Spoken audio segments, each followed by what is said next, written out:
Rhode Island Democratic Party is under fire for conservative endorsements. So apparently people have been tweeting me saying that over in Rhode Island, they literally endorsed an alt-right candidate over a progressive. So let's see what's going on here. We're going to try to figure this out and unpack it, because the first I've heard of it is from people tweeting me stuff, just telling me that it's happening. I've not looked into it at all until right now. The Rhode Island Democratic Party is on the verge of splitting right up the middle. The Democratic Party and committee structure have recruited and endorsed a series of ultra-right-wing candidates, and some with criminal charges pending. The collection of endorsements of a pro-Trump candidate and a pro-life conservative has infuriated and mobilizes the progressive wing of the party. The Democratic Party, as well as district committees, have endorsed the following candidates, and the usually accessible Rhode Island Democratic State Chairman Joe McNamara isn't talking. McNamara is a close political ally of Speaker of the House Nick Metellio, who is feeling pressure in both his effort to hold on to the speakership and win re-election.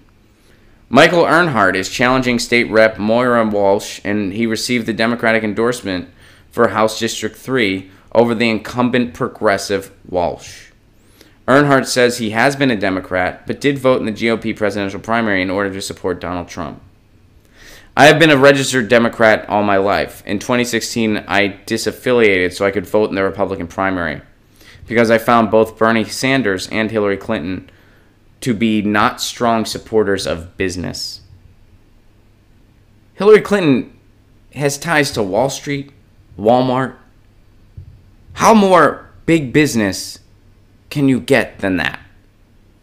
And even that wasn't far right-wing enough for this person. Michael Earnhardt is to the right of Hillary Clinton. And the Rhode Island Democrats are supporting that Republican over the progressive incumbent. Over the incumbent. Where are the screams of sexism here from the Mick resistance? State Representative Moira Jane Welsh loses the endorsement to a pro-Trump Democrat. By the way, pro-Trump Democrat, that just means Republican, by the way. That means Republican. This guy is a right-wing Republican, and they want him over the progressive incumbent.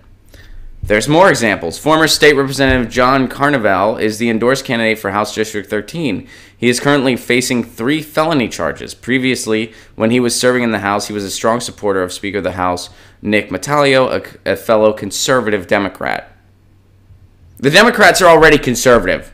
So if you're to the right of the Democrats, you're a Republican. I mean, there's just no... Now you see what I mean when I say we have one party?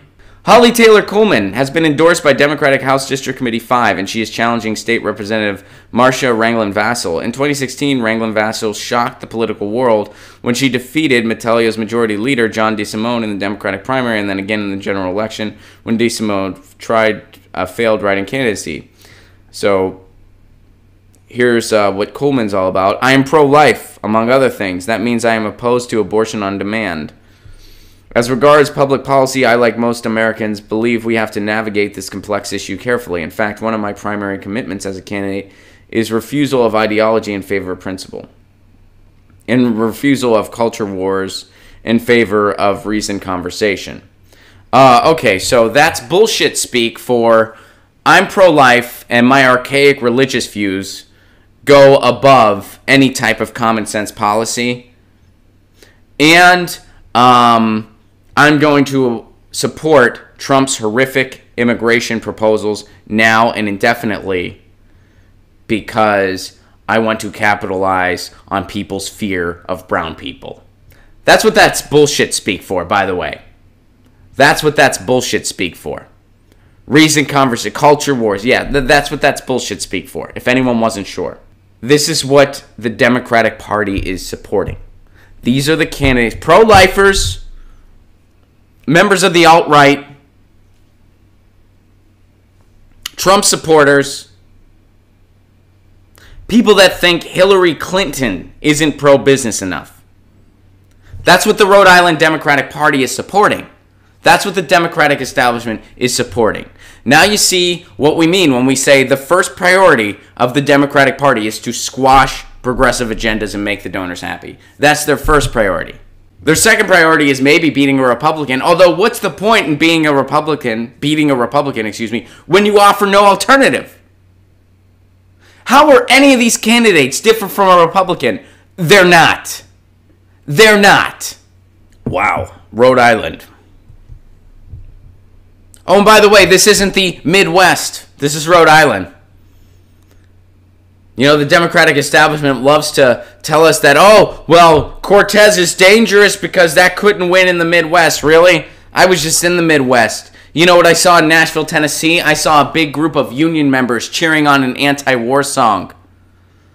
I'm on a comedy tour called the Progressive Comedy Tour. You know one of the first cities we sold out? Louisville, Kentucky. You know one of the first places, among the first places where DSA candidates started winning? My hometown of Pittsburgh, Pennsylvania, also in the Midwest. You know who those DSA candidates beat? Some of the biggest Democratic establishment lackeys. They beat the Clinton family of Western Pennsylvania. The Costas. That's who they beat. The establishment of the establishment of the establishment. They went in there and they frickin' beat them. So yes, it can work in the Midwest because it's already working in the Midwest. They loved Bernie in the Midwest. They still do. So take your pretentious, liberal elite, geopolitical bullshit elsewhere. We ain't falling for it. And we're not falling for these shenanigans in Rhode Island either. We have one party. It's the money party. And it's time to either gut the Democratic Party and hijack it, which seems like a pretty unlikely feat, or we got to start a brand new party. That's what's got to happen. Hey guys, thanks for watching. That was a clip from Get Your News On with Ron, the world's first viewer-curated streaming news show. What does that mean? That means I log on to a stream and people tweet me articles over on Twitter at Ron Placone, or they use our Reddit subsection, which is just Get Your News On with Ron over on Reddit. And that's how we build the show. I'm seeing all these articles for the first time. We are literally getting our news on together. Follow me on Twitter at Ron Placone so you can participate. And this show streams live every Tuesday through Friday at 10 a.m. Pacific Standard Time. So please do tune in. If you want to support this show, you can do so over on patreon.com/Ron Placone, where for as low as $1 a month, you get access to exclusive podcasts every week, exclusive videos, free tickets to shows when I'm performing in your town, and more for as low as $1 a month. Please do consider it. Thank you so much for your support. This has been Get Your News On with Ron.